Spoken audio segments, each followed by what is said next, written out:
Então, saudações a todos os profissionais que estão na escuta. É uma grande satisfação ter essa oportunidade de estar novamente aqui com vocês para conversar um pouquinho sobre o NASF e dar uma certa devolutiva, então, de alguns resultados de uma pesquisa que a gente fez aqui no âmbito do estado de Santa Catarina sobre o processo de trabalho das equipes do NASF e as equipes de saúde da família. Então, eu sou enfermeira, estou professora da Universidade do Estado de Santa Catarina, dou aula para o curso de enfermagem da UDESC e também para o mestrado profissional em enfermagem na atenção primária à saúde. Minha trajetória profissional como enfermeira foi toda na estratégia saúde da família e algum período também como gestora. Agora estou só como professora e acho importante destacar também que eu faço parte do Departamento de Atenção Básica da ABEM Nacional e também da diretoria da ABEM Santa Catarina. Essa pesquisa eu elaborei esse título, né? Então, NASF, ABEM e sua atuação no espaço de interseção entre os pontos da rede em Santa Catarina, e no decorrer eu vou explicar melhor por que esse título. Sempre acho importante a gente retornar a esse slide, né, onde eu trago os atributos da atenção primária, para a gente entender esse espaço de atuação do NASF e das equipes de saúde da família. Então, a atenção primária à saúde, que no Brasil foi designada como atenção básica, ela originalmente é conhecida, né, por alguns autores como uma inovação tecnológica importante do século XX, porque ela vai reorganizar todo o modelo de atenção à saúde, né, e no SUS ela tem também sido responsável por grande parte da resolutividade dos problemas de saúde pública, de saúde coletiva. Então, originalmente, esse conceito ele traz alguns atributos, que são os atributos essenciais e os derivados, né? Como atributos essenciais, a gente tem, então, aí a integralidade, da qual fazem parte a promoção, a prevenção, o cuidado e a cura, a acessibilidade das pessoas, dos indivíduos e das coletividades ao sistema, a longitudinalidade do cuidado, ou seja, essa relação de longa duração entre os profissionais e os usuários, também a coordenação do cuidado, que seja um cuidado não fragmentado, um cuidado contínuo. Por isso, a atenção básica no Brasil ela é também conhecida como a ordenadora da rede de atenção à saúde. E os atributos derivados, como a orientação familiar, né? Por isso, no Brasil, então, a gente tem a estratégia saúde da família, a competência cultural, estar voltada mais, então, para a questão dos estilos de vida das pessoas, e também a orientação comunitária, ou seja, os modos de vida como a sociedade se organiza. Todos esses atributos, quando em funcionamento, eles vão convergir para a resolutividade da atenção primária. Tanto que em países com orientação forte para a atenção primária, a gente tem, né, estatisticamente, aí, menos crianças com baixo peso ao nascer, menor mortalidade infantil, sobretudo pós-neonatal, menor perda de anos de vida devido ao suicídio, menor perda de anos de vida devido a todas as causas, exceto as externas, maior expectativa de vida em todas as idades, exceto aos 80 anos.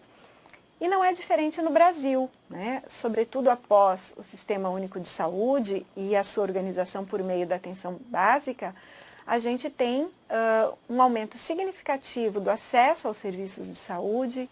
Temos no Brasil a questão da participação social, por meio da estruturação dos conselhos de saúde, e também um grande investimento, né, uma expansão dos recursos humanos e da tecnologia em saúde.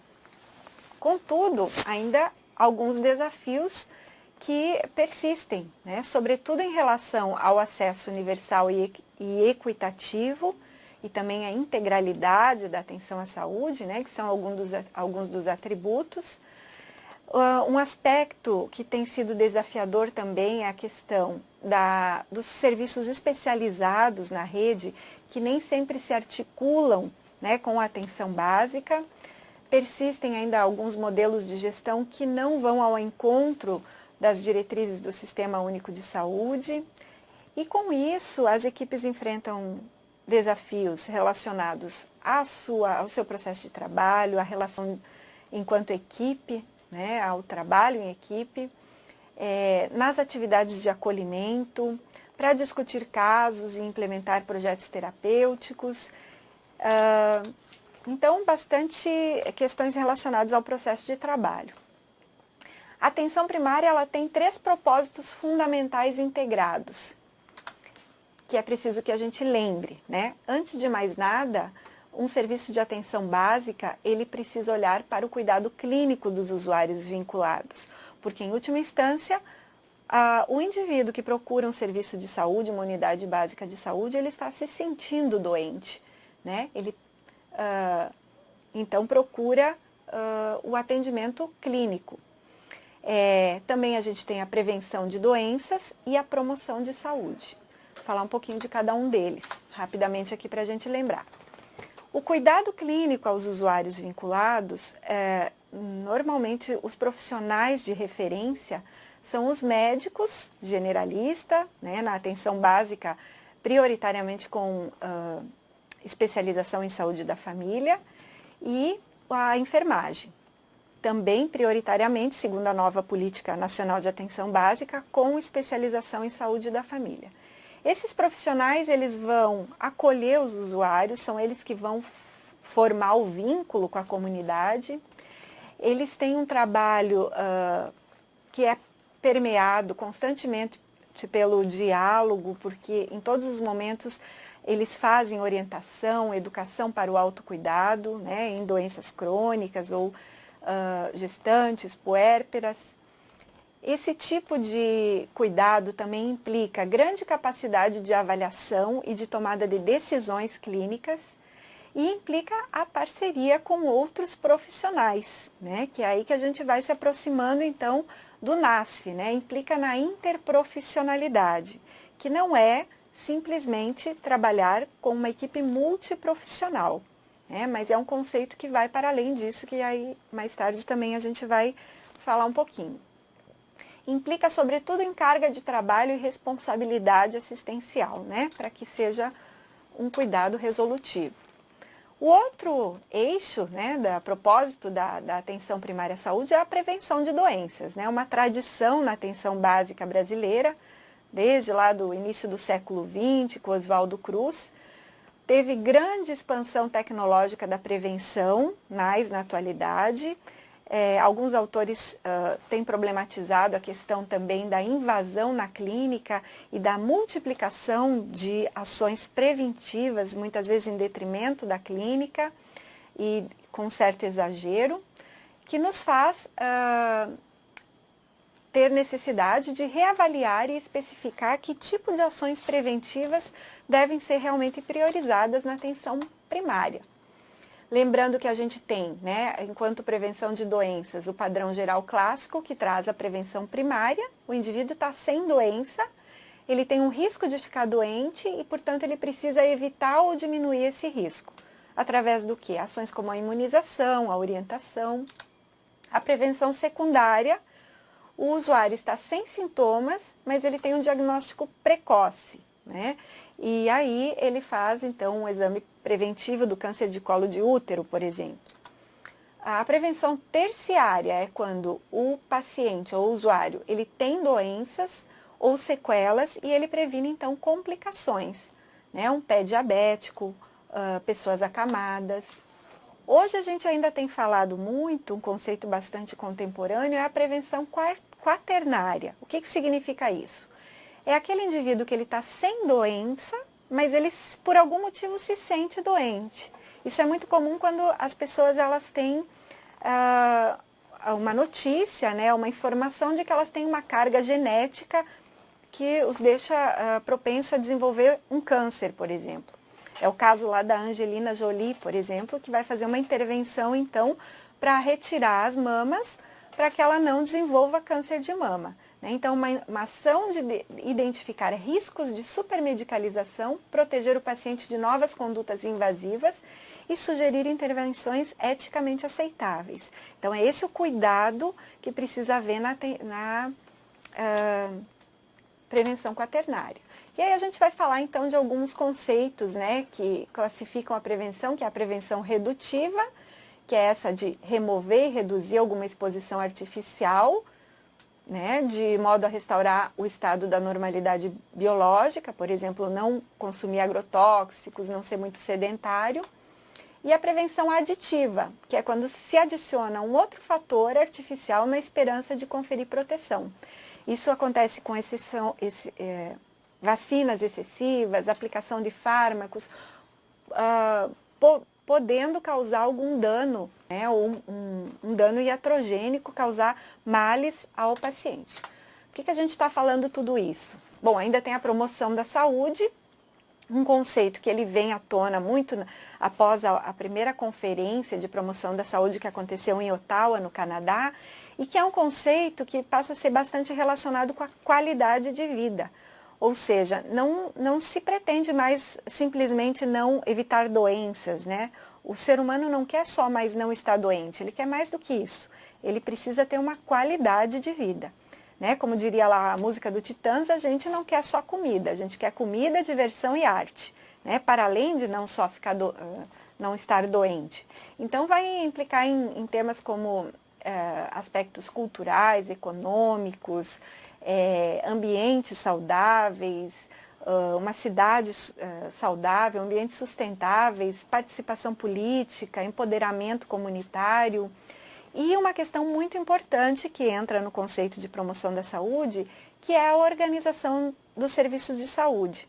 Né? Então, no Brasil, a gente tem toda uma reestruturação da atenção básica como ordenadora da rede, e ela vai se organizar por meio da estratégia saúde da família, com o apoio dos núcleos de apoio à saúde da família, os núcleos ampliados de saúde da família e atenção básica, né, que mudou de nome agora com a nova política. Isso vai contribuir, então, para uma ideia de rede de atenção, onde a gente via a atenção básica lá no topo de uma pirâmide, como principal ou única porta de entrada do Sistema Único de Saúde, mas que passa agora a fazer parte de uma rede integrada. Ela permanece como porta de entrada prioritária da rede, porém ela vai se articular com outros pontos que também poderão ser portas de entrada, como o pronto atendimento, o hospital, o CAPS. E esses pontos da rede, eles têm que estar em permanente comunicação e articulação. O usuário vai transitar por eles e vai estar sempre assistido pela atenção primária. Isso nos leva a essa questão, né? Então, afinal de contas, nessa rede, de quem é esse paciente ou usuário? Né? Para a gente refletir um pouquinho. Bem, que caminho que percorre o paciente na rede de atenção à saúde? Né? Esse usuário que ele circula na rede, ele precisa ser acolhido e se sentir acolhido em todos os pontos. E esses pontos precisam estar articulados. Portanto, a rede precisa ter alguns elementos, como políticas bem definidas, ela precisa ser gerida por regras e organizações, mas que sejam regras flexíveis, porque profissionais da saúde se relacionam entre si, são pessoas que se relacionam entre si e se relacionam com os usuários, com os gestores, eles também formam uma rede interprofissional. Né? Então, é preciso que a gente observe a dimensão técnica do cuidado em saúde, né, do nosso trabalho, e também a dimensão subjetiva, que vai conceituar, então, a questão da interprofissionalidade. Então, na área da saúde coletiva, a gente tem falado muito num termo que vai auxiliar nesse processo, que é o termo apoio, equipes de apoio. Se a gente for pensar na origem da palavra apoio, né, o seu significado de acordo com o dicionário, ele está associado àquilo que é base, que é esteio, né, que é o fundamento para dar sustentação, para afirmar, né, que apoia o outro. Então, é uma pressão de fora exercida sobre um grupo que opera o processo de trabalho. A ideia de apoio, ela foi muito problematizada pelo professor Gastão Wagner Souza Campos, médico sanitarista lá da Unicamp, que foi presidente da Abrasco. E o Dr. Gastão, ele vai falar que para ele formular essa ideia, lá final dos anos 90, nos anos 2000, ele vai se basear em 3 conceitos gregos. Lá na Grécia Antiga, 2500 a.C., quando estruturou-se a República, os gregos eles criaram o conceito de democracia. Né? Então, eles passaram a tomar decisões no coletivo, decisões importantes para se estruturar enquanto sociedade. Então, eles se reuniam lá na Ágora e aí começaram a debater assuntos importantes no coletivo e tomar decisões no coletivo. Por exemplo, será que nós vamos entrar em guerra com a Pérsia? Né? Vamos, não vamos? Né? E eles, numa reação dialógica, argumentando, conversando sobre, eles chegavam a um consenso. Outro conceito importante que eles trabalharam foi o direito, ou seja, há coisas que o ser humano tem direito independente do mérito, pelo simples fato de ser ser humano. E o terceiro conceito-chave é o conceito de paideia. O que é isso? Bem, para viver em democracia e se compreender como um ser de direito e respeitar o direito do outro, o ser humano precisa ter uma formação. Ou seja, não era qualquer um que ia lá para a Ágora decidir sobre guerrear ou não com a Pérsia. Mas, para fazer parte desse coletivo que toma decisões, a pessoa precisava ter uma formação integral em dimensões técnicas, políticas, éticas, ou seja, já naquela época, embora sem assumir o termo, eles já falavam em transdisciplinaridade, já falavam, de certa forma, em interprofissionalidade. Né? O apoio paideia, então, ele vem de um processo, né, ele é resultado de experiências de um coletivo no seu cotidiano de trabalho. Né? A partir do que acontece no seu cotidiano, criando metodologias e sistematizando conhecimentos para tomar decisões. O apoio matricial, que é um conceito que vai conduzir todo o trabalho do NASF, então ele é uma retaguarda especializada a equipes e profissionais e vai operar com os conceitos de núcleo e campo do saber. Ou seja, a gente está falando de um campo de saber que é a saúde coletiva, a atenção primária, com os seus atributos, com as suas prerrogativas de clínica, de prevenção e de promoção. E estamos falando também de núcleos de saberes profissionais que vão operar para sustentar essas prerrogativas. O núcleo de saber da psicologia, o núcleo de saber da medicina. Né? Alguns desses núcleos são mais técnicos, outros são mais subjetivos e é preciso que eles operem juntos, né? E dialoguem para poder haver a cogestão do processo de trabalho na atenção primária. Essa é a ideia, então, do método paideia que vai orientar todo o trabalho do NASF. É uma rede conceitual e metodológica que vai dar suporte à cogestão de coletivos.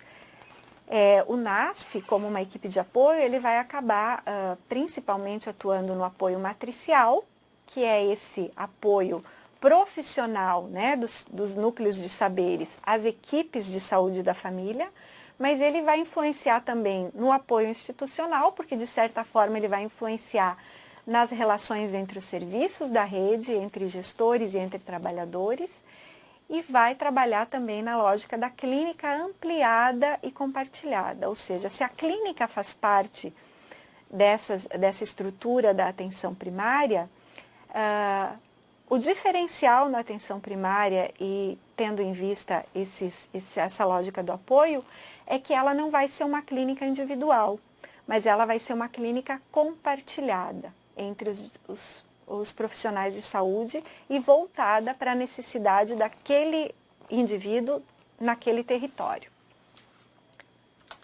Bem, então a gente entra aí no conceito de interprofissionalidade, né, que é vinculado ao trabalho em equipes a negociação dos processos decisórios, ao respeito às diferenças e à singularidade de cada saber, de cada prática, de uma forma dialógica. E tendo em vista que sempre vai permear a teoria, mas também a prática, a realidade daquele território. Ou seja, o profissional do NASF ele tem todo um preparo teórico dentro do seu núcleo de saber, mas ele vai se deparar com situações inusitadas, situações diferentes, diferenciadas, que tem a ver com um espaço singular ou vários espaços singulares nos quais ele atua, e para cada um desses espaços, com cada equipe de saúde que ele vai atuar, ele vai ter que dialogar e tomar decisões de acordo com aquela realidade. Isso porque o nosso objeto de trabalho enquanto profissional de saúde, diferente de alguém que trabalha com marcenaria, de um profissional que trabalha lá com o mármore, com material duro, a gente trabalha com gente, com ser humano. E com gente é diferente, como diria o Geraldo Vandré. Bom, então, o apoio significa encontrar o outro e reconhecer o seu núcleo de saber e pensar que, embora cada saber seja diferente, os saberes se complementam. Existem, como eu falei, profissionais que têm um núcleo de saber que tem a ver mais com a parte subjetiva, como o psicólogo, por exemplo, e tem profissionais do núcleo da clínica, como o médico, como a odontologia. E o professor Gastão, ele vai trazer como uma estratégia bastante interessante de trabalho, trabalhar em rodas dialógicas, trabalhar lá na ágora, ou seja, colocar o problema na roda. Existe uma situação, vamos trazer para a roda e vamos debater. Entre as equipes de NASF ou entre as equipes de NASF com as equipes de saúde da família, o fato é que se parte do diálogo para resolver problemas. Muitas ferramentas vão apoiar o trabalho dos núcleos ampliados de saúde da família e atenção básica, de acordo com as portarias que vão regulamentar o seu trabalho, como planejamento. Algumas portarias vão falar de intervenções específicas com usuários e famílias, específicas do seu núcleo de saber, outras vão falar num trabalho que é mais de matriciamento junto com as equipes. A questão é que se fala muito é que as diretrizes nem sempre são muito claras e específicas, e ao longo da história do NASF, que começa lá em 2008, elas vão assumir algumas diferenças, ora puxando mais para a questão do apoio matricial, ora admitindo que o profissional do NASF, como ele tem um núcleo de saber específico, ele também precisa dar atenção ao usuário dentro da sua especialidade. Então, as funções de discutir casos, fazer acompanhamento compartilhado de casos, entre NASFianos ou entre NASFianos e equipes de saúde da família, realizar atendimentos específicos da profissão, especializados, individuais ou coletivos, e o matriciamento, que é essa retaguarda, esse suporte técnico-pedagógico para as equipes de saúde da família. Então, o conceito de educação permanente em saúde vai permear todo o trabalho do NASF. Ele, por isso, é considerado um dispositivo transformador do processo de trabalho na atenção básica, potencializador da cogestão na rede de atenção à saúde. Entretanto, há poucas pesquisas no Brasil que avaliam o impacto do NASF, embora empiricamente a gente já perceba que há um aumento na resolutividade das equipes nas quais o NASF atua com essas prerrogativas. E aí a gente vai falar um pouquinho da pesquisa que realizamos desde 2016 no estado de Santa Catarina, tendo como proponente a UDESC, com outras universidades que fizeram parte dessa pesquisa, dentre elas então a UNO-Chapecó, a Univale, a Unesc, a Universidade Federal da Fronteira Sul, acho que uma participação importante também, uma parceria importante da Secretaria de Estado da Saúde. E a gente fez, então, essa pesquisa com todos os profissionais do NASF do estado de Santa Catarina. Nosso objetivo era avaliar o processo de trabalho das equipes do NASF, inicialmente, a partir dos movimentos de educação permanente, de promoção da saúde que eles desenvolvem.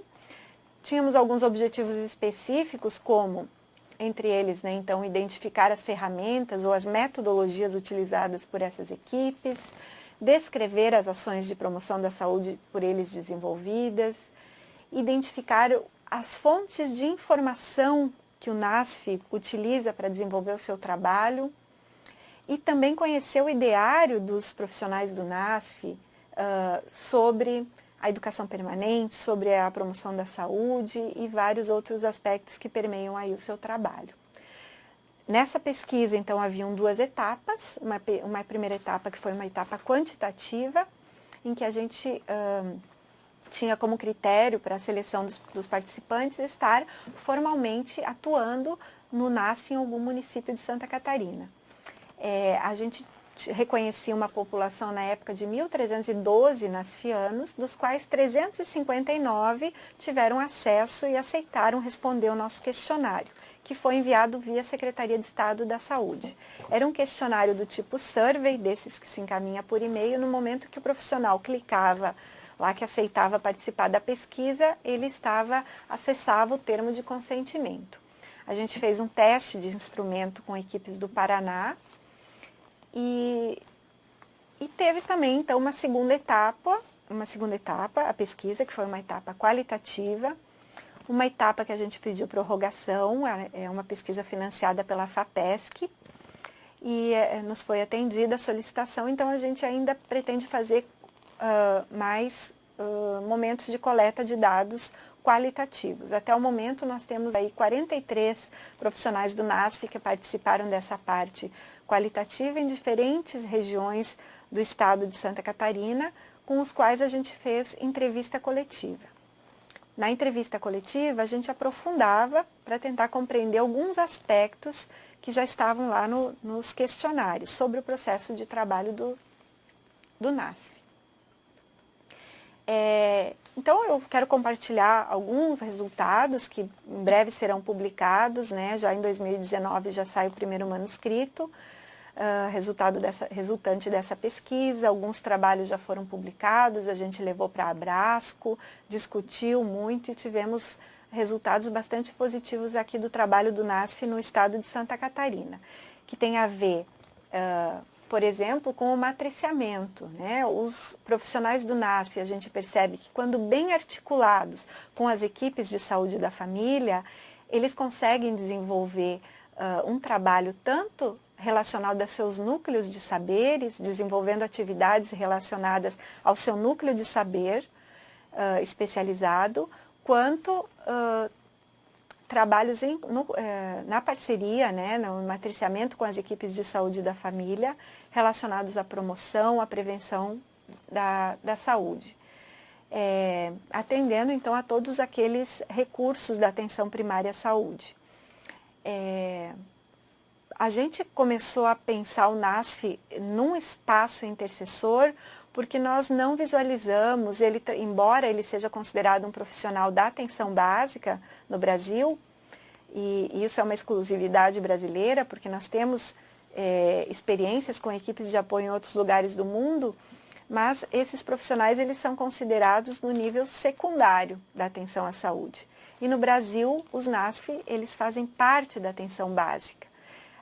Mas nós visualizamos os profissionais num espaço intercessor, porque eles, muito embora trabalhem sim em parceria e no matriciamento com as equipes, eles também desenvolvem atividades dentro de um núcleo especializado do saber, e essa então é uma ideia nossa, né? Não é necessariamente a verdade absoluta, mas é o que nós defendemos, né? Que o NASF ele trabalha no sentido até da regulação do serviço.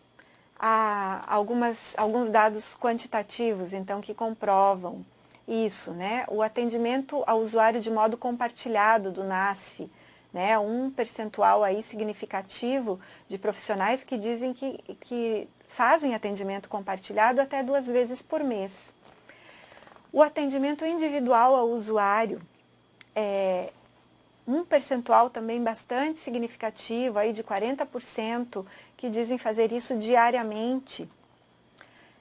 Atividades coletivas, grupos, em vários locais onde a gente obteve retornos dos questionários e depois constatou-se também na parte qualitativa o belo trabalho de grupos que o NASF faz. Nessa tabela, então, mostrando aí 139, né, 38,9% que fazem atividade de grupo específico da sua área de saber, ou seja, vamos dizer assim, grupo do psicólogo do NASF, do grupo sobre saúde mental ou nutrição, né, até 2 vezes por mês.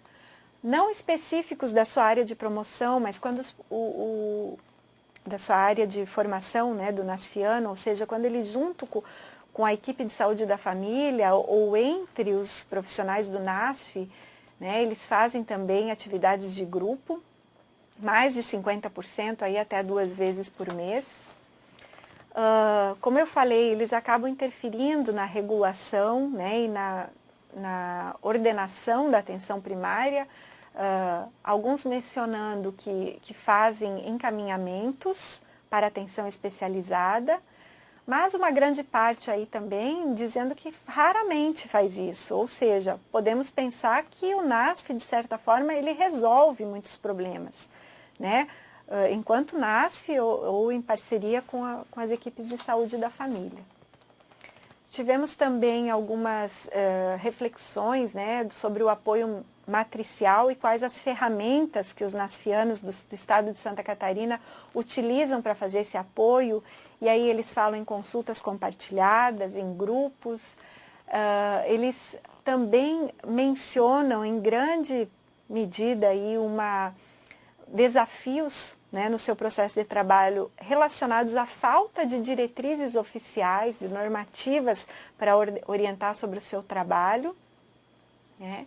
E aí a gente tem também um aspecto bastante relacionado à formação, porque quando a gente foi conversar com eles sobre a sua formação, se eles se sentem preparados para atuar do NASF, se eles saem das universidades com esse preparo na lógica da promoção, da prevenção, a gente tem muito fortemente aí manifestações de que não, né? De que há uma falta de preparo nesse sentido, né? No nível de formação lá na graduação, e o que faz com que eles procurem qualificação, procurem ações de educação permanente. E o nosso trabalho foi bem interessante no sentido de que mostra que o telesaúde é uma ferramenta de educação permanente das mais acessadas pelas equipes de NASF em Santa Catarina, para subsidiar o seu processo de trabalho, né? Eles dizem aí que tem sido um recurso bastante acessado, e aí vocês podem comprovar, né? Porque a gente, quando tem uma atividade aqui relacionada ao NASF, eu estava conversando aqui com a equipe dizendo que sempre há acessos. Também mencionam que as reuniões de equipe, elas acabam funcionando, elas acabam se configurando como um espaço de diálogo e, portanto, de educação permanente para as equipes do NASF. Quando elas se colocam junto com os profissionais da saúde da família, podem debater casos e aprender a partir deles, criar estratégias de solução, ou seja, é o legítimo trabalho de matriciamento ou de apoio do qual a gente vinha falando lá no começo. Destacam também a importância do suporte das universidades para auxiliar nos processos de educação permanente, tanto por meio das residências multiprofissionais, das iniciativas de qualificação, de educação permanente e a própria formação, né? Então, faz a gente pensar na lógica da educação permanente sob a ótica da integração ensino-serviço. E aí, que eu acho que já estou indo para o final aí do meu tempo, 5 minutos, então algumas considerações finais sobre o que a gente veio provocar aqui de reflexão junto com vocês, né? Não é, como eu falei, não é a intenção de falar uma verdade absoluta, mas discutir um pouquinho dos dados da nossa pesquisa e das reflexões teóricas que a gente fez a partir da prática dos profissionais do NASF, né? Então é sempre que a interação entre os sujeitos, os diferentes olhares, né, eles podem convergir para a reorientação da atenção básica e para o seu fortalecimento. Para isso é preciso que haja diálogo, que hajam relações dialógicas, criativas, inclusive considerando possíveis conflitos, divergências de opiniões. Isso é interprofissionalidade. Esse espaço de articulação em que convivem os profissionais do NASF e da saúde da família, ele vem se consolidando a partir de encontros e interesses diversos. A pesquisa nos mostra que eles ocorrem nos mais diferentes espaços, né? Os encontros, ou seja, são conversas de corredores, hoje em dia o uso do WhatsApp, e-mails, enfim, reuniões de equipe, né? Sempre fortalecem e auxiliam no matriciamento e na possibilidade de o NASF exercer o seu trabalho. São diferentes os níveis de comprometimento de cada um, né, mas eles são importantes para dar o tom, né, e dependendo então dos locais, onde há um entrosamento melhor entre as equipes, né, uma relação, a gente chamou de uma relação mais fecunda, né, mais propícia ao sucesso. A educação permanente aparece como o principal elemento para o sucesso do NASF, né, e aí a gente, já em outra oportunidade aqui a gente discutiu um pouco desse conceito, né, da educação permanente como um dispositivo transformador da atenção básica, como a importância volto, né, novamente, de exercitar esse desver, essa possibilidade da gente olhar de forma diferente, mudar de ideia, para exercer o trabalho interprofissional, porque o NASF vai transitar por diversas unidades, com diferentes equipes, e de saber operar com esses conceitos de núcleo e campo de saber, né, articulando saberes técnicos e subjetivos para produzir saúde. Vários são os caminhos possíveis aí para o NASF, né? A gente precisa ter uma formação na questão da clínica ampliada, inclusão, vínculo, educação interprofissional, redes e outros. Eu trago algumas referências que foram utilizadas para preparar essa apresentação, fico à disposição para também compartilhar com vocês de outras formas e agradeço a oportunidade. Estamos aí à disposição para possíveis questionamentos. Porto Belo, tá? A dinâmica da atenção básica ainda se pauta pela centralidade médica como articulador clínico e como resultado, a ideia de roda de diálogo ainda não se estabelece adequadamente. Como conseguir quebrar essa lógica hierarquizada de organização do saber na atenção básica? Bom, você tem toda a razão. Ainda há uma hegemonia, né, do modelo biomédico. São relações de poder que permeiam todos os espaços da vida, né, os espaços familiares e os espaços de trabalho também. Na área da saúde, a gente tem isso muito claro, né? A figura do médico sempre ela tem já embutida esse maior poder, né, e que às vezes atrapalha um pouco na questão das relações, dos diálogos. Eu diria que isso é uma questão que tem sido trabalhada no nível da graduação. Agora, com a mudança das diretrizes curriculares do curso de medicina, a gente tem uma tendência a diminuir um pouco isso, porém ainda no Brasil é uma profissão ainda bastante elitizada, né, e que acaba se diferenciando já desde lá na graduação, dificulta um pouco. Mas eu continuo acreditando na cogestão de coletivos como um referencial que pode dar certo, né? Não significa que sempre vai dar certo, mas vai depender muito do perfil dos profissionais que atuam em determinados locais. Eu me deparei com equipes onde isso funciona e outras equipes onde não funciona.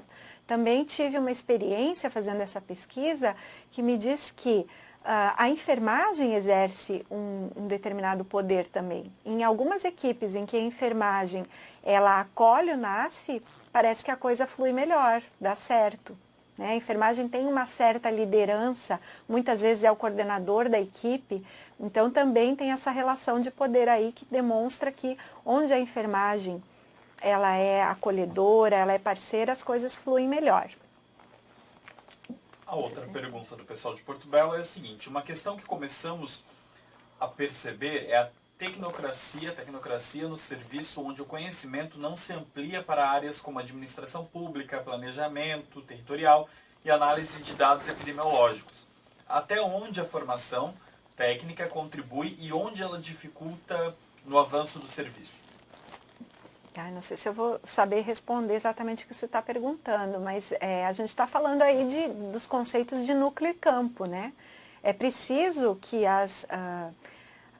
os cursos de graduação na área da saúde, eles se preocupem com o campo de saber da saúde coletiva e que vai ter uma abertura para a parte de gestão e gerenciamento, promoção da saúde, prevenção de doença, para além da parte mais técnica, né? E outra questão que não se pode perder de vista é que também, embora essa seja uma área importante e um conhecimento importante, o campo, o núcleo também é importante e a clínica não deve ser perdida de vista. É preciso que a enfermagem, por exemplo, não deixe de fazer uma boa clínica, né? A consulta de enfermagem, o psicólogo também tem que entender que em alguns momentos ele vai precisar fazer o atendimento individual. Isso não é pecado, né? Não é porque está no NASF que não pode dar uma atenção individualizada. Em alguns momentos isso é importante também. E para isso o profissional tem que ter uma boa formação clínica no seu núcleo de conhecimento. Não sei se eu respondi a pergunta, mas também a gente pode debater a partir de em outros momentos também, falar mais sobre isso.